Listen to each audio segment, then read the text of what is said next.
பாடகி கெனிஷா அவங்களோட இன்ஸ்டாகிராம் பேஜ்ல ஒரு வீடியோ ஷேர் பண்ணிருக்காங்க. அதுல ஜிவி பிரகாஷ் இசையமைக்க அவங்க கொஞ்சம் நிலவு கொஞ்சம் நெருப்பு என்ற பாடல்ல பாடியிருக்காங்க. இந்த வீடியோ இப்போ சோசியல் மீடியால வைரல் ஆயிட்டு வருது. நடிகரும் இசையமைப்பாளருமான ஜிவி பிரகாஷ் அவருடைய மகள் அன்பியுடன் தீபாவளியை கொண்டாடி இருந்தாரு. அந்த போட்டோ அண்ட் வீடியோஸை ஷேர் பண்ணியிருந்தாரு. இந்நிலையில் தான் கெனிஷா தீபாவளி நாள்ல ஜிவி பிரகாஷுடன் செலவிட்ட அருமையான தருணத்தை செலவிட்டதா கெனிஷா அவங்களோட இன்ஸ்டாகிராம் பேஜ்ல ஒரு வீடியோவை ஷேர் பண்ணிருக்காங்க.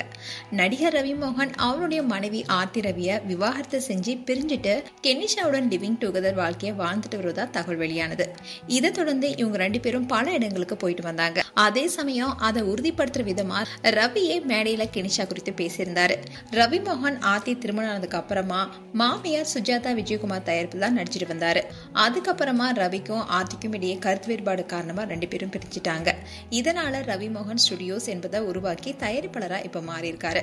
ப்ரோ கோட் படத்தை தயாரிச்சு நடிச்சிட்டு வர ரவி மோகன் அண்ட் கோமாளி படத்தப்போ யோகி பாபா வச்சு அண்ட் ஆர்டினரி மேன் எனும் படத்தை இயக்க போவதா உறுதியளித்திருந்தாரு. இந்நிலையில தான் இப்போ அந்த படத்துடைய வேலையில பிஸியா இருக்காரு. இதை தொடர்ந்து தான் ஜிவி பிரகாஷ் இசையமைச்சிருக்காரு. கெனிஷா பாடியிருக்காங்க. தீபாவளி பண்டிகையான நேத்து ரவி மோகன் அண்ட் யோகி பாபு 2 பேரும் சேர்ந்து வேடிக்கை பார்க்க ஜிவி பிரகாஷ் இசையமைச்சிருக்காரு. அப்போ கொஞ்சம் நிலவு கொஞ்சம் நெருப்பு என்ற பாடல கெனிஷா பாடியிருக்காங்க. அந்த வீடியோவை கெனிஷா இப்போ அவங்களோட இன்ஸ்டாகிராம் பேஜ்ல ஷேர் பண்ணியிருக்காங்க.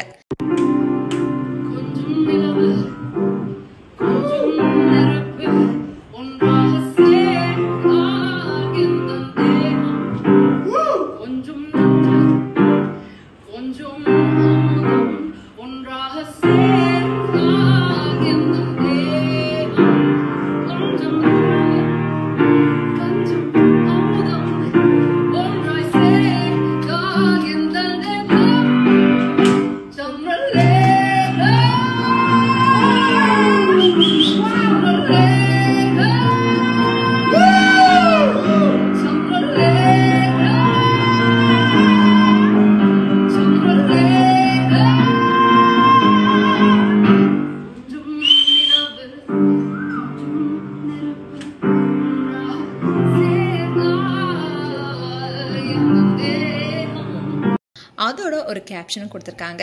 அதுல கெனிஷா என்ன சொல்லியிருக்காங்கன்னா, தீபாவளி அன்னைக்கு நாளைய ஜாம்பவான்களுடன் இப்படி ஒரு தருணத்தை பகிர்ந்து கொண்டதுல பெருமை அடைகிறேன், நன்றி ஜிவி பிரகாஷ்னு போஸ்ட் போட்டிருக்காங்க. இப்போ இந்த வீடியோ வைரல் ஆயிட்டு வருது. மேலும் ஜிவி பிரகாஷ், கெனிஷா, ரவி மோகன் குறித்து உங்களுடைய கருத்துக்களை கமெண்ட் செக்ஷன் சொல்லுங்க. இது போன்ற வீடியோஸ் பார்க்க நியூஸ் தமிழ் சேனலை சப்ஸ்கிரைப் பண்ணுங்க. மறக்காம நோட்டிபிகேஷன் பட்டனை கிளிக் பண்ணுங்க.